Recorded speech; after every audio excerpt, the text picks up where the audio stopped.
in Pittsburgh. Getting you caught up on all the action of the beginning of the wild card. It was unbelievable. And Josh Allen said, I'm going to have to respond, and he does just that. I mean, Allen finds a way. Ball gets it to the end zone.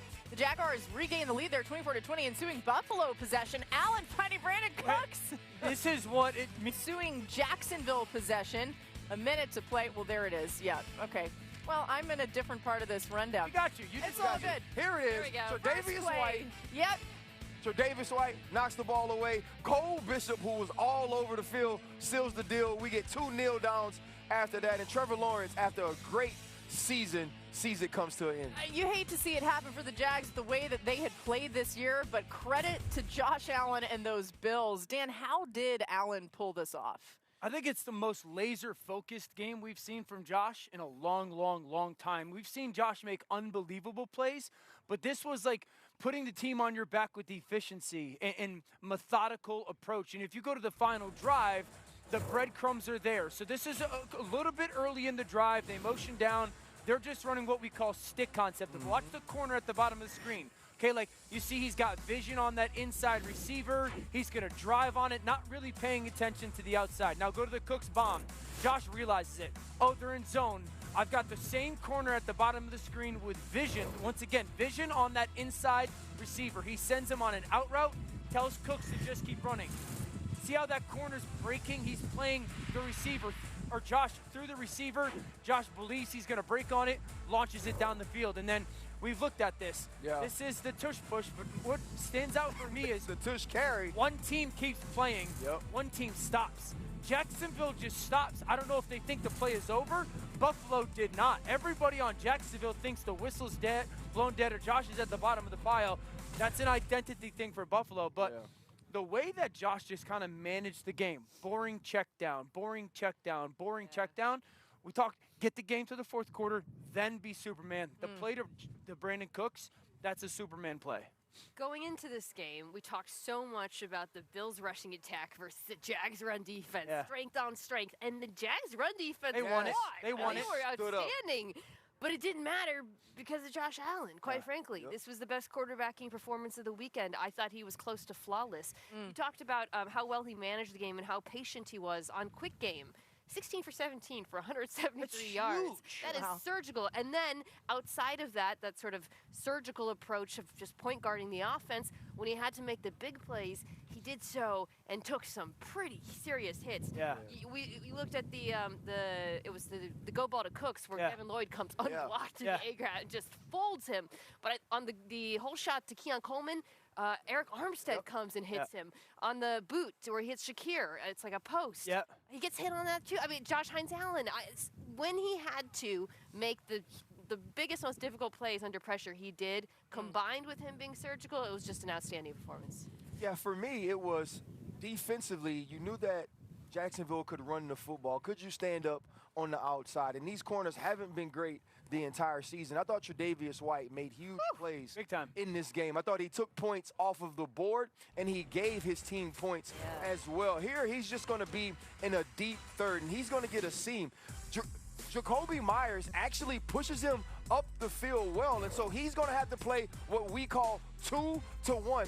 He has vision on Trevor Lawrence. He overlaps and knocks this ball away from Strange as he's going into the end zone. Now, this is just a simple man-to-man. He's in press coverage, but he has outside leverage. Watch him slip this play underneath and get his left hand inside and on the football to knock the ball to Cole Bishop. Do you think he knows Cole Bishop's in there? It almost looks like Tre'Davious tips it up on purpose. It's a robber coverage. He knows that he's going to have help. But for Tre'Davious, it's make this play as muddy and nasty as you can, and he did that at the catch point. Cannot wait to see the Bills advancing to face the... And they found a way to win. All right, give me one word for Josh Allen yesterday. Well, he puts his cape on. That's Superman. There ain't no doubt about that. That's who he is. He's that way every week. And this play, especially when they had that little tush push, they carried him for about 5 yards. He didn't need to do that. He could have flew himself.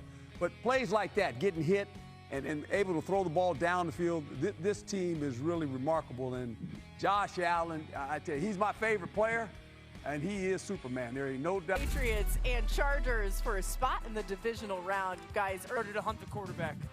Yeah, late in the fourth quarter, same score, fourth down for the Chargers, still trying to make something happen, and Milton Williams rushing up the middle, sacking Herbert. Williams and Vrabel, they love it. There was something about Vrabel getting a bloody lip. Look at that, bloody lip. There it is. I thought I was going to see it. The Patriots win 16-3. He liked it. I know he liked it. He's old school. Here's the Patriots locker room afterwards. Hey, listen to me, fellas. I can't tell you how proud I am, okay, to sit here and be your coach. Okay, you guys have worked so hard for this opportunity. We're going to enjoy it, okay? We said all along, you got to be willing to spill some blood, okay? And the big dogs come out in January. When Milt came over there, he knocked the living out of it. Okay? But I ain't afraid to spill a little blood either, okay? But I want to tell you this. We're a team, okay? And we're going to do this thing together. And everybody here is a part of it. Just even some of the cutaway shots of the players there, you see how intense they are in that moment. Fired up. Yeah, they should be. Okay, sorry. You're looking at something else. The Patriots allowed just 3 points, tied for the fewest they've ever allowed in a postseason game. And they were all over Justin Herbert last night. We showed some of it there, pressuring him on over half of his dropbacks. The 6 sacks were tied for their second most in a playoff game and the most since the 2017 divisional round against Tennessee.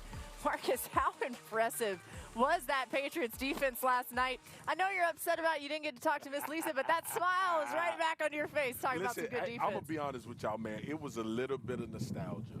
And it's rightfully so that we talk about Tom Brady so much, but we forget to talk about them Super Bowl runs with those defenses in New England. And it was phenomenal. I love the way that Vrabel drew this up. He used the backer here to influence the center and then bring the wrap around. Usually when you get this protection, the center is going to slide away from the back. The back picks up anything else. Vrabel takes the center out by bringing his linebacker up straight over his head and forces him to make a block. Usually centers like to drop back and probe so they could catch this wraparound guy, but it was a phenomenal job knowing protection and knowing how to get after the quarterback. This was one of those sacks, but it reminded me too, for as much as we talk about Drake May and the youth on this football team, you cannot quantify Mike Vrabel being a player in these situations and also being a coach in these situations. There was one play where they actually made a good play on the back end defensively, and the defensive end is running off the field, and Vrabel gets on him about not having contained. That is coaching. That is making sure that doesn't get us next week. I love what he's doing. That's a great point. I love that tape as well. I say this in a respectful and admiration element. I watched their tape defensively. I have no clue what their defense is. Nor did the Chargers. I watch them. I'm like, I don't know England. what the coverage is. I'm sitting there. I'm going, I don't know if it's a 2-safety defense. I don't know if it's a 1-safety defense. I don't know if they're in zone. I don't know if they're in man. Spillane said it after the game. And a Charger player said, we had no idea what you guys were running. And I'm sitting there as a quarterback and going, you can't play with clarity when you're against this defense right now. And I think that's why you saw, the huge difference in the game is the red zone. Right? And you watch this team play red zone defense, and you're sitting there, and the Chargers are running pass concepts, expecting one coverage and getting a different coverage. I just don't know what the coverage is. Is it cover 2? Is it cover 3? Is it all-out pressure? Are they dropping people out underneath? Or is one side playing zone and one side playing man? And I just think as an offense, when you're playing against this defense, you're almost guessing. You're almost hoping to fall into a good play call rather than strategically getting them into a coverage that you can attack. I don't know what their defense is. I have no clue what the coverage is. We always talk about players stepping up when someone goes down. You guys know the name Zach Core? Does that name mean anything? I do not. Inside linebackers coach for the Patriots, and their defensive coordinator, Terrell Williams, could not do it because of health. They said, Zach Core, you're the play caller tonight.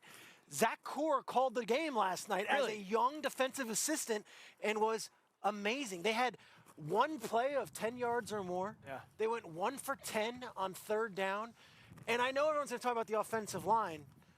That offense that we saw from the Chargers was completely flummoxed throughout the game. And I'll say it because everyone's viling on him here. Herbert needs to eat some of it today. No, Justin did not play well. And that's the 3rd playoff game where he hasn't played well. I thought they had Justin playing at a very frantic pace, made him see things that weren't there. And for Justin Herbert to play that frantic, that unsettled, in moments when he was, I know Tom Brady was talking about Jalen Hurts leaving clean pockets yesterday. He left a bunch of them. Justin Herbert did the same thing last night. He did get beat up in this game in his defense, and I know what you guys are saying. Now, one thing to keep in mind, this Patriots team will face the winner of the game here tonight. So you think about this Pittsburgh offense against that defense or the Texans offense against that defense. It'll be really interesting.